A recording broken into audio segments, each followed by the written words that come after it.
প্রধানমন্ত্রী তারেক রহমান বলেছেন, বৈশ্বিক যুদ্ধ পরিস্থিতি এবং অস্থিরতার মধ্যেও দেশের সবকিছু স্বাভাবিক রাখার সর্বোচ্চ চেষ্টা করছে সরকার।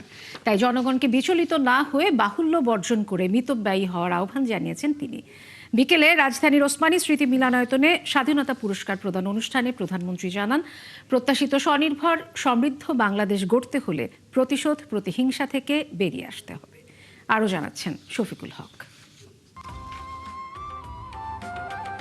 গৌরবের ইতিহাস, ত্যাগের গল্প আর অবদানের অমলিন ছাপ যাদের হাত ধরে এগিয়েছে বাংলাদেশ, তাদেরকেই সম্মান জানালো রাষ্ট্র।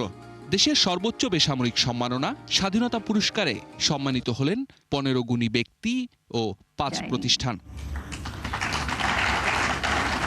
স্বাধীনতা, গণতন্ত্র, নারী শিক্ষা, দেশ গঠনের প্রতিটি অধ্যায় যার ছাপ স্পষ্ট, সেই বেগম খালেদা জিয়া এবছর পেলেন স্বাধীনতা পুরস্কার মরণোত্তর সম্মানে।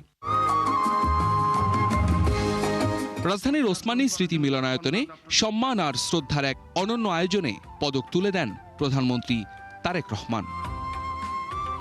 মুক্তিযুদ্ধ থেকে বিজ্ঞান, সাহিত্য, সংস্কৃতি, ক্রীড়া বিভিন্ন ক্ষেত্রে অবদানের জন্য আরও 14 বিশিষ্ট ব্যক্তিকেও দেয়া হয়েছে এই পদক। প্রাতিষ্ঠানিক পর্যায়েও অবদানের স্বীকৃতি হিসেবে স্বাস্থ্যসেবা, পল্লী উন্নয়ন ও সমাজ কল্যাণে গুরুত্বপূর্ণ ভূমিকা রাখা 5টি প্রতিষ্ঠান পেয়েছে স্বাধীনতা পুরস্কার।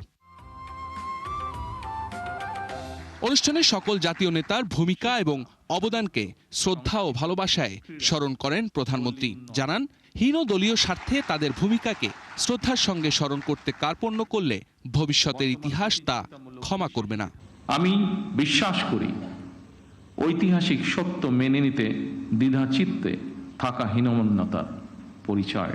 আমরা যদি হীন দলীয় স্বার্থে আমাদের ইতিহাসের জাতীয় নেতাদের ভূমিকাকে শ্রদ্ধার সঙ্গে স্মরণ করতে কার্পণ্য করি, তাহলে ভবিষ্যতের ইতিহাস আমাদেরকেও ক্ষমা করবে না।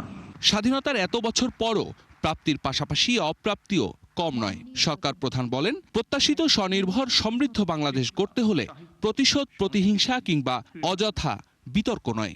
দেশের স্বার্থবিরোধী চক্র এখনো সুযোগের অপেক্ষায় বলে সতর্ক করেন প্রধানমন্ত্রী।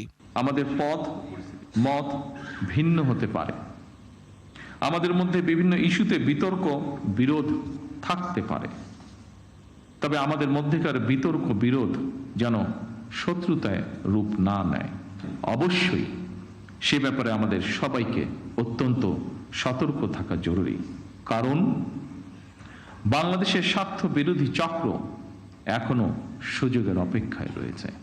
ভঙ্গুর অবস্থায় নতুন সরকারের যাত্রা শুরু উল্লেখ করে প্রধানমন্ত্রী বলেন, দায়বদ্ধতার জায়গা থেকে বৈশ্বিক যুদ্ধ পরিস্থিতির মধ্যেও সবকিছু স্বাভাবিক রাখার চেষ্টায় কাজ করছে তার সরকার।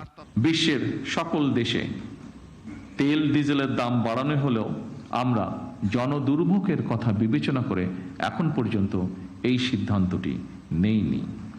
এই খাতে প্রতিদিন শত শত কোটি টাকা ভর্তুকি দিয়ে হলেও সরকার চেষ্টা করছে আন্তরিকভাবে পরিস্থিতি স্বাভাবিক রাখার।